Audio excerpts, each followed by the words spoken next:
to Finding Calm in the Chaos. I am Denise Sith, and this is my podcast.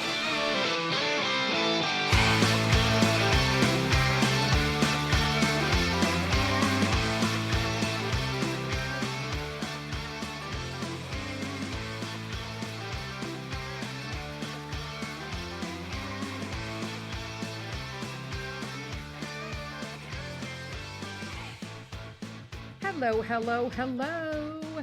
Welcome to another episode of Finding Calm in the Chaos. I am Denise. We're going to jump right in it today. We're talking about episode, I titled it, It Starts With You, because we're going to talk about responsibility and accountability in your life, because life doesn't have to be something that happens to us, right? Not to us, but it can be something that we shape and control, okay? There's lots of events that are entirely out of our control. There are circumstances that we do have a say in. Okay, we absolutely do. A good example is when you're experiencing hardships, right? You are most likely inclined to feel a little discouraged, helplessness, that happens. But it's important to remember that you can control your life by just taking responsibility. It is a mindset thing. You can indeed switch that little thing, that little switch in your head. Although we cannot control everything in life that's happening to us, right? And the ones we care for, but we can maintain how we respond to them. And having a lack of responsibility for your life, it shows up in different ways, okay? So for me, it's pessimistic thinking, right? You're really negative about everything. The victim mentality. This is a big one. Arguing, frequent arguments. If you're going everywhere and you're arguing with everybody, it's a lack of responsibility for yourself. Indecisions, stagnancy, dependency. These are all indications that you are not standing up and showing up in a responsible way and taking an accountability in your life. You know, when we become responsible for our lives, we notice that more things go in our favor. You know, it's a mindset. If you start your day and you fell out of the wrong side of the bed, everything that day is going to go negative. If you wake up and you force your mentality into a positive mentality, it's going to be filled with positivity, peace, and joy for the day. And you just need to be mindful of how you're approaching the way you're living your life. And you could do this every day. You know, are you super passionate like I am about stuff? Or do you kind of look at things like in life, like, whatever. If it is, it is. Those things don't happen to me. But the changes that you want to experience, those can happen, but you first have to take responsibility for your life and never put your life fully into the hands of another person. We do this all the time, and lots of people will say, no, I don't. But you know what? If you are working a 9-to-5 job and you are unhappy, you want more in life, and you are not looking for another job, a second job, a home business, a way to span out and create an income stream to supplement that so you can get out of there sooner. You are complacent and your life is being run by the hands of another person. We do this. This is corporate America. I'm not preaching on people who work corporate America. I was there for a very, very, very long time, and I will never go back because I'm done with having to work my butt off and then have to ask permission for my vacation time. Why? You know, we only do that in America, right? I don't know if people know that or not. We're the only place where you literally have to ask permission to take the time you earned. It's duh. It doesn't make any sense when you look at it that way. I mean, it just is what it is. Start taking responsibility for your life. And you can implement good habits to do that. And so I'm going to give you some habits. We're going to talk about them a little bit. These are ones that really help for me because I hated corporate America. I hate is a strong word. I hated corporate America. Do not like it at all. At all. Thank you. That's exactly how I feel about corporate America. But one of the major things that I did was started taking responsibility to prioritize myself, right? So, because in order to take control of your life, you got to feel worthy of that good life. You have to feel worthy to make better decisions. Some people literally will avoid taking responsibility for their lives because they have self-limiting beliefs. They don't feel they deserve to have control. That's ridiculous, but yet we've done it. I've done it. I'm raising my hand right now. So if you don't feel like you deserve better, right? It's okay to be selfish sometimes, especially when it comes to your happiness in life. If you're not living with a gusto and an appreciation, if you are not waking up every morning and you cannot find 3 things to be truly heartfelt and blessed for and grateful for, you got to start making some changes, my friend. You got to make some changes. You can't give love and support other people if you can't love and support yourself. And that's where this vicious circle started with me. I couldn't do it for myself, and I couldn't do it for other people. And until you start doing it for yourself, I needed to prioritize myself by practicing self-care, self-love, activities, doing your write what you're grateful each morning, write in a journal, make sure you're doing things for yourself. Because when you're loving yourself, you improve your confidence. And then you understand that you have the final say in how you want your life to go. Okay? Self-love and self-care, I mean, do a little meditation, journal, gratitude, hot bath, go get a facial, go get your toes done, positive daily affirmations. I'll be honest with you, I can do daily affirmations, but I'd rather read from people that bring me positive affirmation. So like, obviously I go towards, I've said in the past, I love Gary John Bishop. I love Gary V. They speak my language. And so sometimes, especially Gary V, he'll just like straight out tell you, both of them gentlemen, that like, hey, like, the other day I was watching, it was Gary John Bishop. He did a reel and it was like, he was flat out like, hey, you want to change your finances, but you keep spending money because you're really good at blowing your freaking finances. He didn't say freaking because, he loves the F word, but it's Wednesday. And so I'm like, wow, he's so right though, because and this is part of like learning how to talk and create a positive energy in your life. I would say that I had a pretty shitty relationship with finances up to a couple years ago, most likely. And in reality, it got real good and I got real hard on myself and down to the nitty gritty with Mr. Sith this beginning of this year, end of last year. We really started concentrating on our finances and making sure that we started doing things. Were we irresponsible? Yes. Did we know any better? Let me be honest with you. No. Our parents taught us nothing about finances. Nothing. None of them are homeowners. None of them are, this is all new to us. So does that give us an excuse? Because we used that excuse for a long time to continue to mismanage our finances and complain about how broke we were. Till finally we just said, well, this has to stop because this is ridiculous.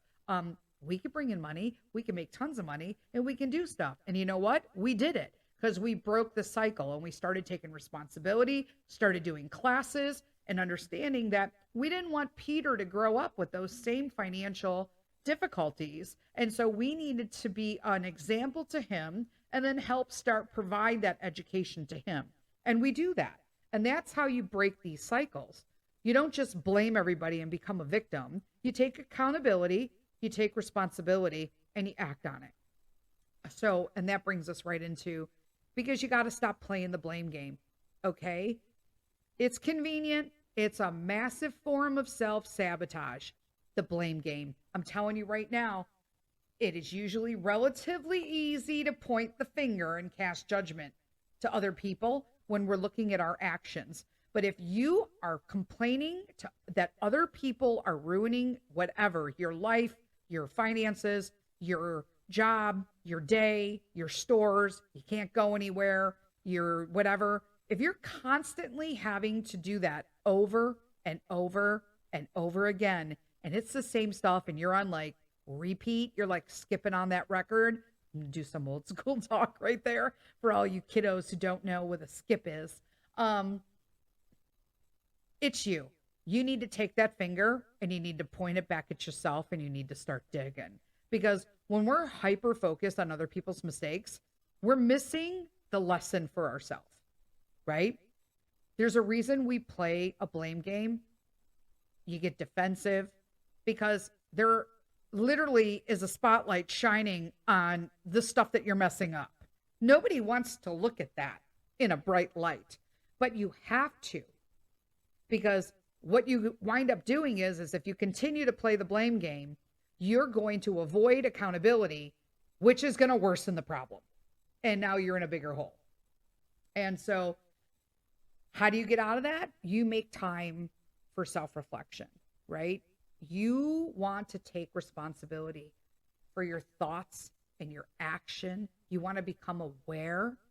And you also have to be honest. Be honest with yourself. Forgive yourself. It's okay. That happened. I'm moving on. Don't beat yourself up on it. I am so good at this that like I should wear a crown. I am the queen of beating my own ass over stuff because I took too long to learn it. I did it for too long.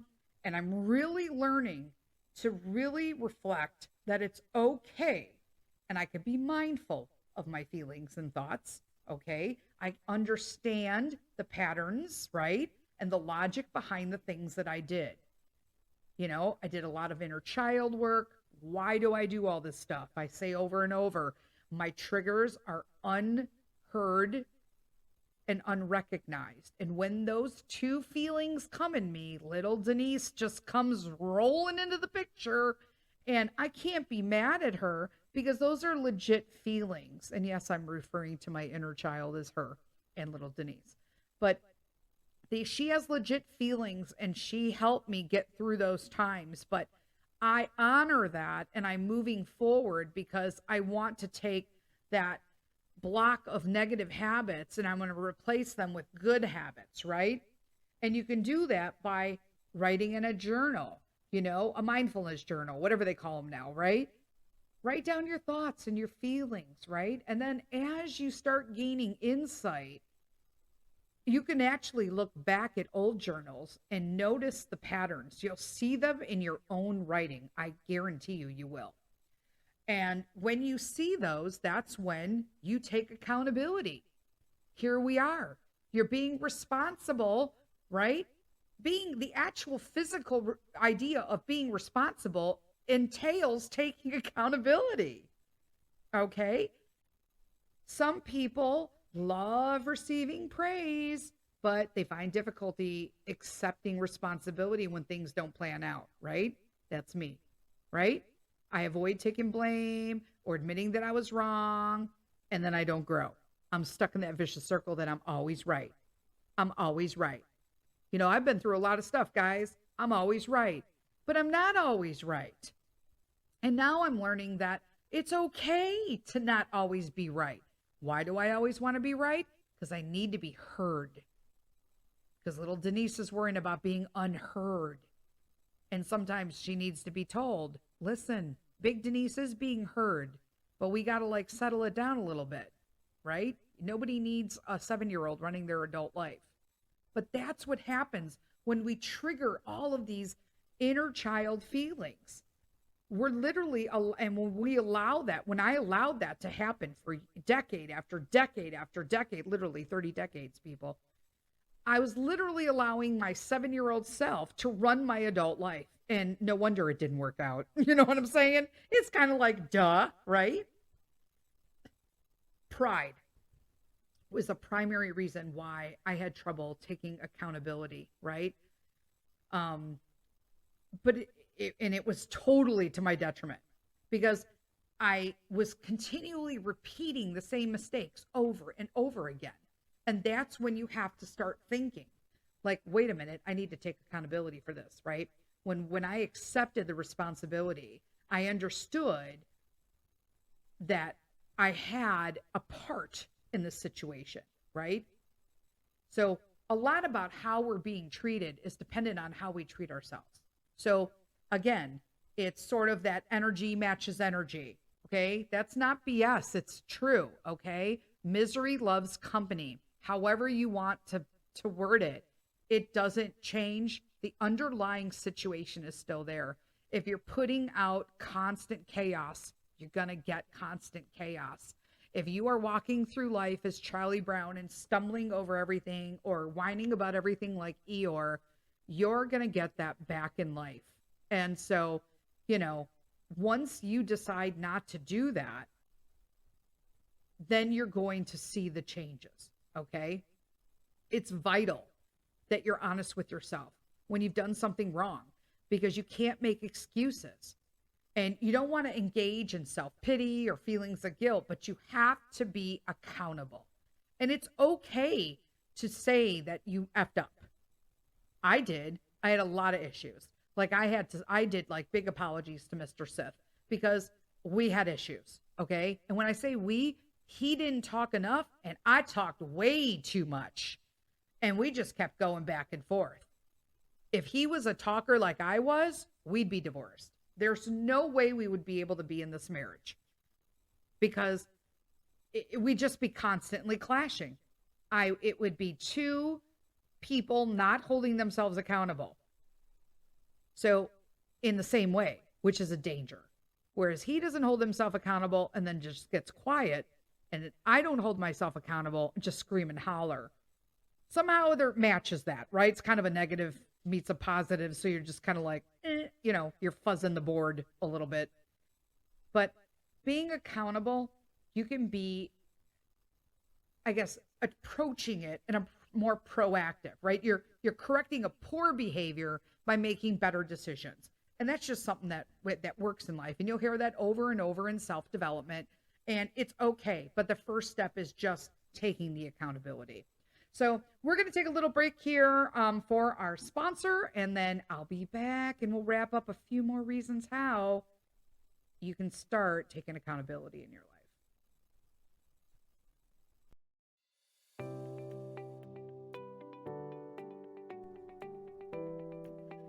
Hey friends, I've got a question for you. How much do you love your dog? This was an easy question for me. Lots. As I started to look at the ways I could increase her quality of life, I realized there were just too many options. How was I going to choose? That's why I partner with my friends over at Pet Matrix. Taking a scientific approach, they combine organic, natural compounds with highly effective peptides to aid in my dog's health journey. All you need to really know is that the results are nothing short of amazing. All I had to do was sprinkle the dry formula onto her food once a day, and I've got my Shiba back.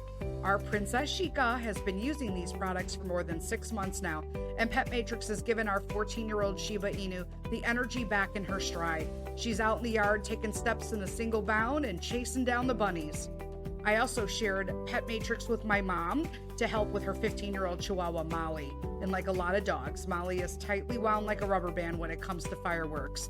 Adding a little of the Pet Matrix Calm to her water every morning gave Molly her first 4th of July without the shakes and crying. And that's what we want for our dogs. Pet Matrix helped me understand that building around the 3 pillars of health, immune and gut support, cognitive function, and mobility and inflammation, we can not only increase their quality of life, but also increase their quantity of life. Shika and I are all in.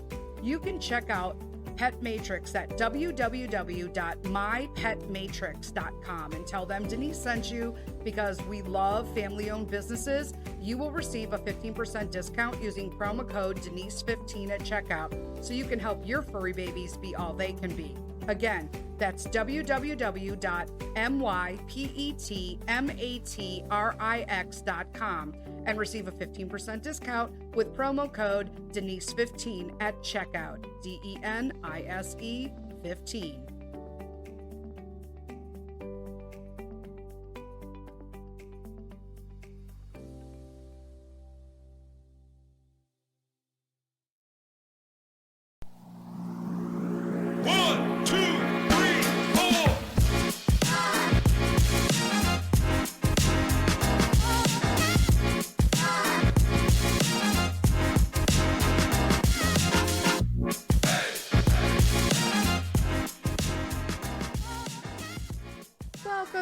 Welcome back to this episode. It starts with you learning to take accountability for your life. And we're going to move into, we were talking about how like you have to go through some stages to get to being accountable in your life.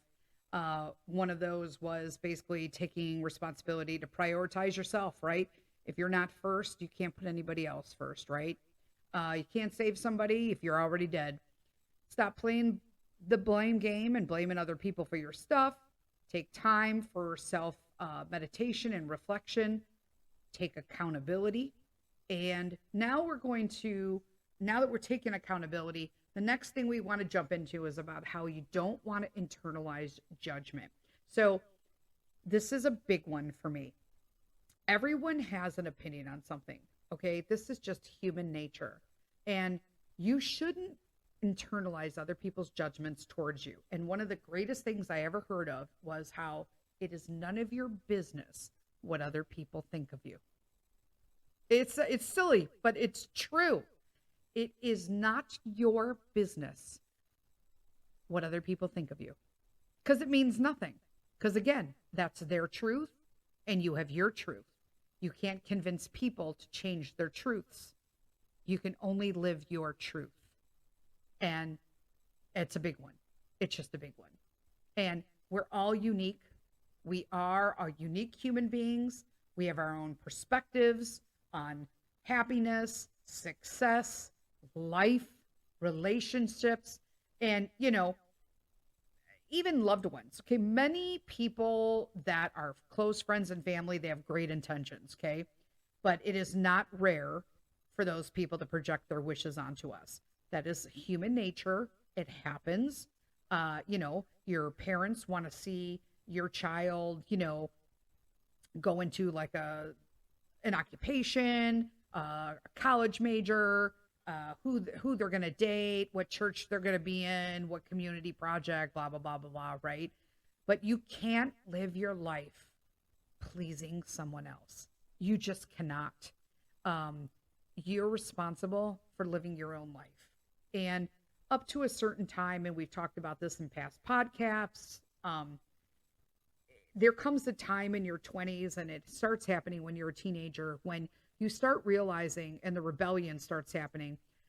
And the rebellion isn't happening because they're being jerks or that you're a jerk. The rebellion starts happening because you are making decisions based on what your personal beliefs are and not the beliefs and the decisions that other people have made for you. Remember, we do not make any decisions for ourselves. We didn't name ourselves. We didn't pick our church, our community, our school, our neighborhood, our religions, all of that, okay? That was made for us. So when we get to a certain autonomous age, we then start understanding that rebellion turns into, our personal decisions turn into being labeled as rebellion. And although there are teenagers who rebel, let's not get that wrong.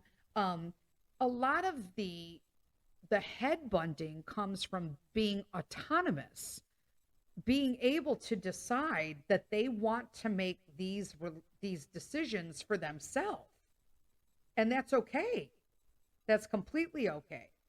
That is part of understanding that you're judging someone. Why can't they do that? It's just differ from you. So what you don't want to do is just you need to understand that you are responsible for your own life. So we'll switch out of being a teenager is a little bit different. But even this happens in your 20s, right? When you're in college, the experimental time and.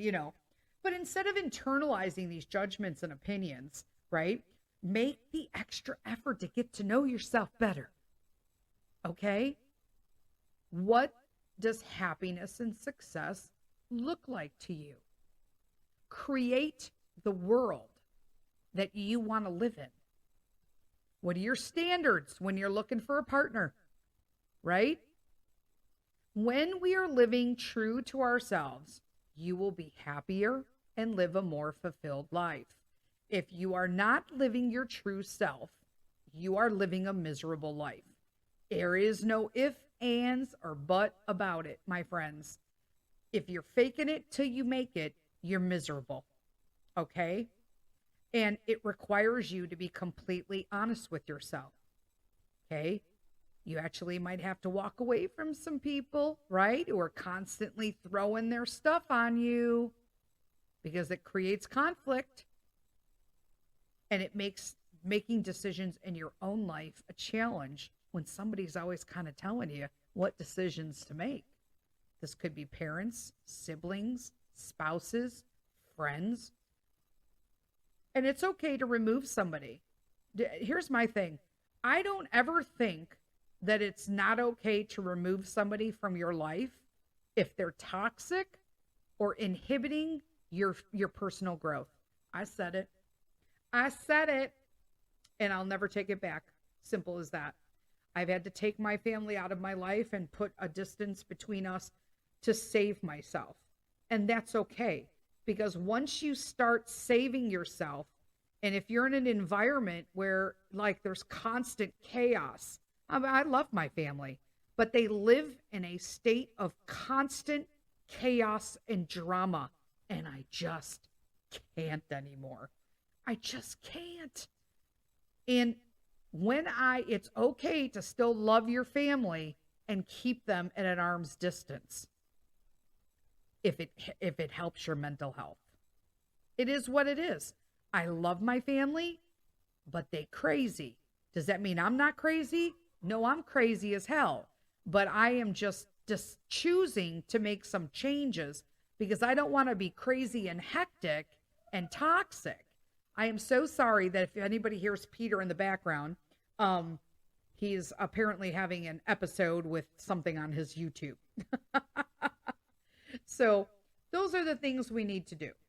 One of the things we need to do also is practicing compassion towards yourself. So it's just something that's super necessary. I was very hard on myself. And it was difficult because I want to understand that the control, my life, I had to control the direction that I was going in, that I had to be like really hard on myself. Like I drove myself like a horse, a workhorse. And I came to the realization that I'm totally hard on myself. And anybody and a lot of people might resonate with this because a lot of us are, okay? We are our own worst critics. I was my horrible worst critic. And I judged myself so harshly that I threw off my equilibrium. Like that's how bad it was. I was ungrounded. I was unsupported. Literally, I was unsustainable and like nothing positively encouraged, like at all. And if you keep doing that, you start feeling hopeless and depression kicks in. But when you start practicing self-compassion, you can then start reinforcing positive self-talk, finding humor in the situations because it is. Don't feel guilty and resentful. Feel gratitude for the lesson that you're learning, right? If it was a negative situation, it didn't work out. Remember, only you can control how you respond to something. You can't control a situation. You can control how you respond to it. Accept the life lesson. And instead of, oh my God, I just wasted my time on that, right? How many times have we all said that? I've said that like 1 trillion times in my life.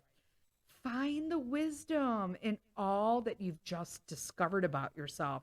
Yeah, you know what I just discovered? I don't really like that. I discovered that I didn't waste 20 plus years in corporate America. I just realized and discovered that I am worthy of being my own boss. And I learned some amazing skills in corporate America that I can now do at home. And I can use them by managing my household and homeschooling and running a podcast and writing books and time management and enjoying travel and that kind of stuff, rather than being like, I just wasted 20 years of my life in corporate America. Dang.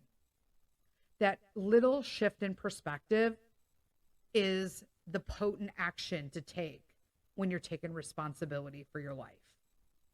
And another one that's big for me, being mindful of your excuses.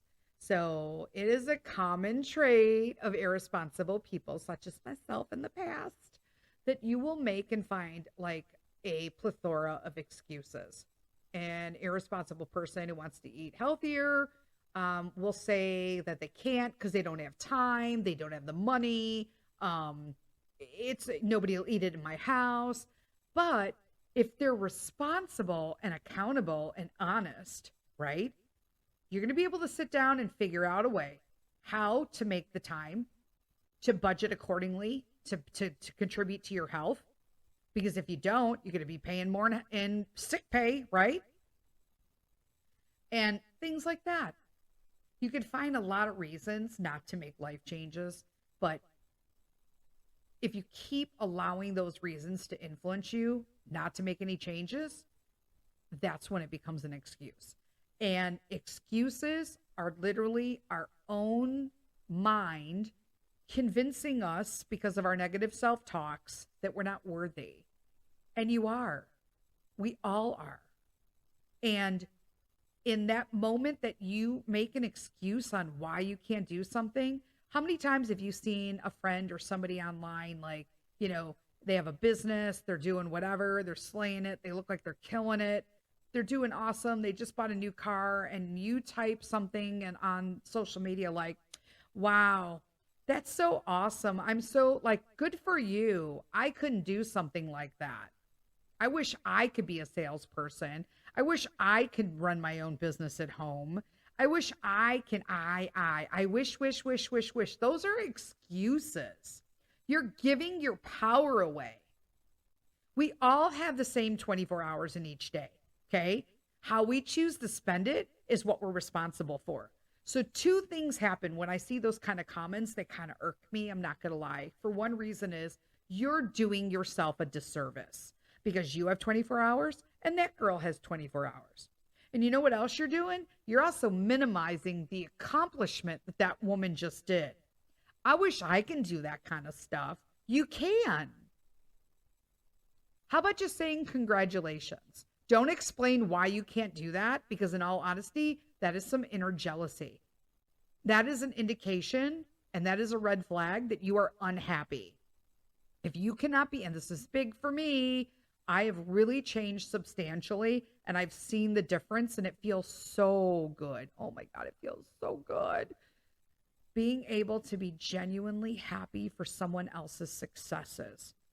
If you cannot be happy and you have that little when it's happening, or you feel mad or what or whatever, if you look at someone else's successes and you aren't genuinely from your heart like, oh my gosh, that's freaking awesome, you got to work on yourself, because it has nothing to do with them or their achievements or their accomplishments or what they have and what you don't have.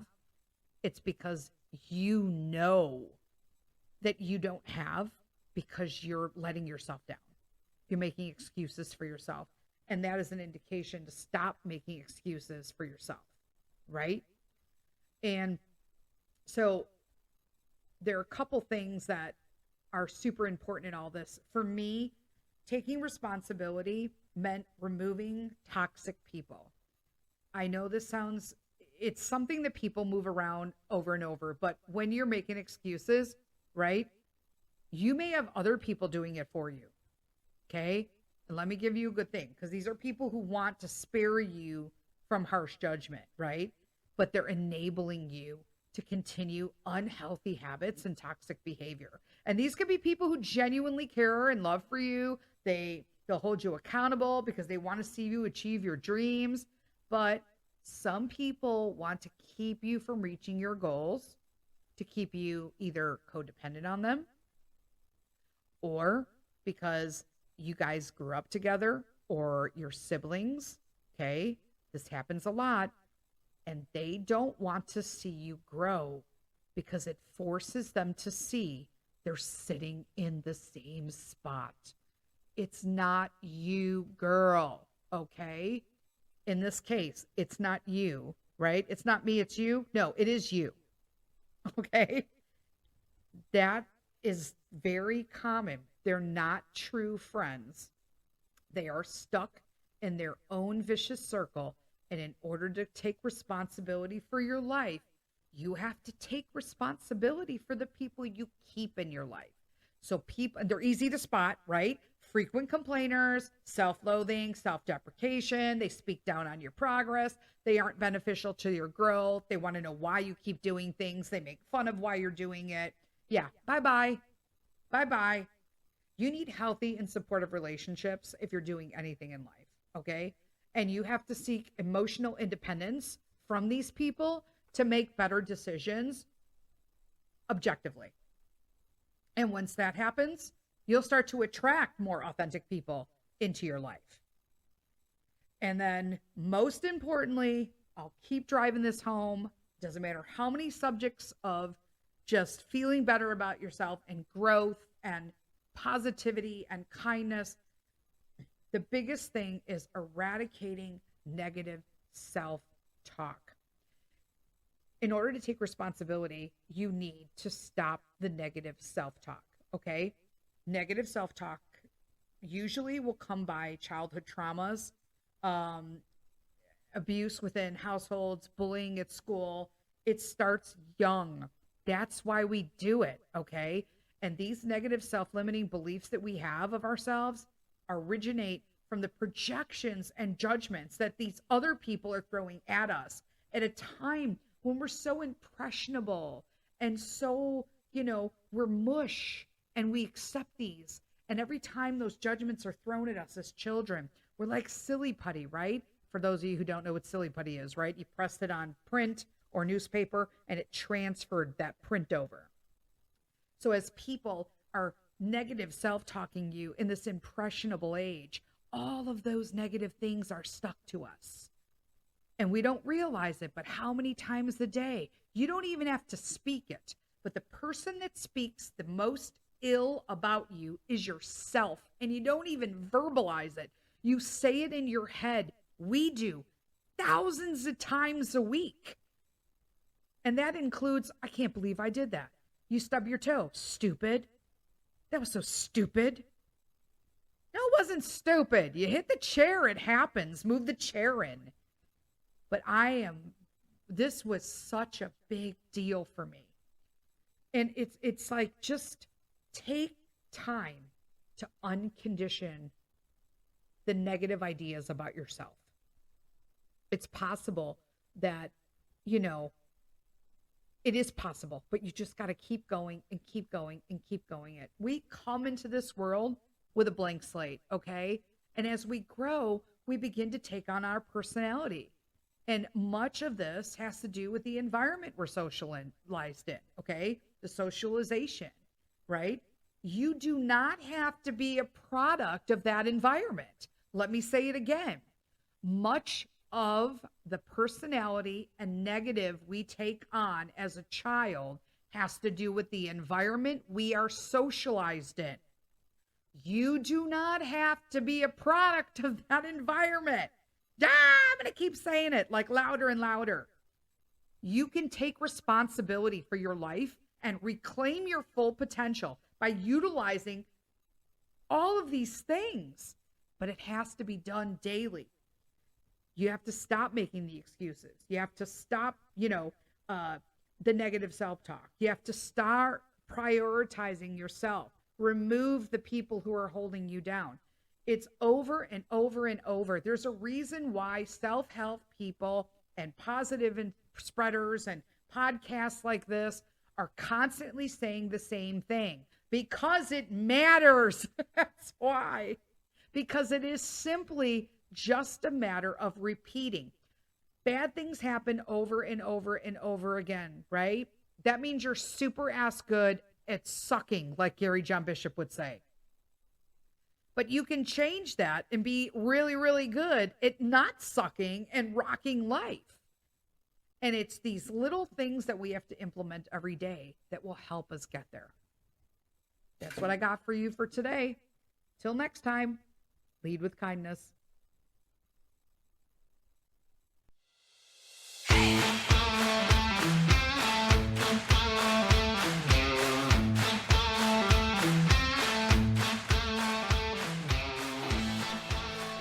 Thank you, friends, for spending this time with me today. If you found some calm listening in, please take a moment to subscribe to Finding Calm in the Chaos. And just so you don't miss out on future episodes, make sure you're receiving notifications. Thanks again. Until next time, lead with kindness.